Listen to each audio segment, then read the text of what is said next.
വളരെ പ്രധാനപ്പെട്ട ചില അവധി അറിയിപ്പുകളാണ് ഈ മണിക്കൂറുകളിൽ പുറത്തു വന്നിരിക്കുന്നത്. എല്ലാവിധ അവധി അറിയിപ്പുകളും സ്കൂൾ വാർത്തകളും ആദ്യം തന്നെ നിങ്ങളിലേക്ക് എത്തുന്നതിനായി ചാനൽ സബ്സ്ക്രൈബ് ചെയ്യാനും ഇൻഫർമേഷൻ കൂടുതൽ ആളുകളിലേക്ക് എത്തുന്നതിനായി വീഡിയോ ലൈക്ക് ചെയ്ത് കാണാനും മറക്കാതിരിക്കുക. സംസ്ഥാനത്ത് നാളെ സ്വകാര്യ ബസ് സമരം. സൂചനാ പണിമുടക്ക്. വിദ്യാർത്ഥികളുടെ കൺസെഷൻ നിരക്ക് വർദ്ധിപ്പിക്കണമെന്നാവശ്യപ്പെട്ടാണ് നാളത്തെ സൂചനാ പണിമുടക്കിൽ പരിഹാരം ഉണ്ടായില്ല എങ്കിൽ 22-ാം തീയതി മുതൽ അനിശ്ചിതകാല സമരത്തിലേക്ക് നീങ്ങാനാണ് തീരുമാനം. ഇതേസമയം സ്വകാര്യ ബസ് പണിമുടക്കുന്നുണ്ടെങ്കിലും നാളെ KSRTC പണിമുടക്കുന്നില്ല.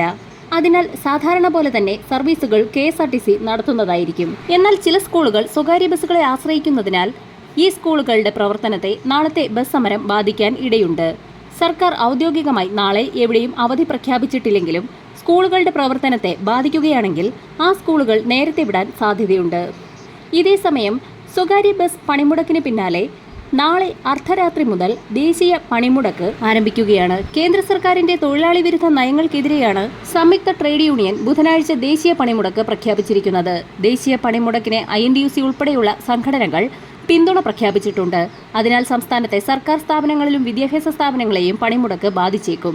സംസ്ഥാനത്തെ സ്കൂളുകളിൽ 1-ാം പാദവാർഷിക പരീക്ഷ അഥവാ ഓണപരീക്ഷ ഓഗസ്റ്റ് 20 മുതൽ 27 വരെ നടക്കുകയാണ്. ഈ സാഹചര്യത്തിൽ ഈ അധ്യയന വർഷത്തിലെ സ്കൂൾ അവധി ദിനങ്ങൾ പ്രഖ്യാപിച്ചു. ഓണം, ക്രിസ്മസ്, മധ്യവേനൽ അവധിക്കുള്ള തീയതികളും അതോടനുബന്ധിച്ചുള്ള പരീക്ഷാ തീയതികളും വിദ്യാഭ്യാസ വകുപ്പ് പ്രസിദ്ധീകരിച്ചു. ഓഗസ്റ്റ് 29-ന് ഓണാവധിക്കായി സ്കൂളുകൾ അടയ്ക്കുമെന്ന് അറിയിച്ചിരിക്കുകയാണ്. അവധിക്ക് ശേഷം സെപ്റ്റംബർ 8-നാണ് സ്കൂളുകൾ വീണ്ടും തുറക്കുക.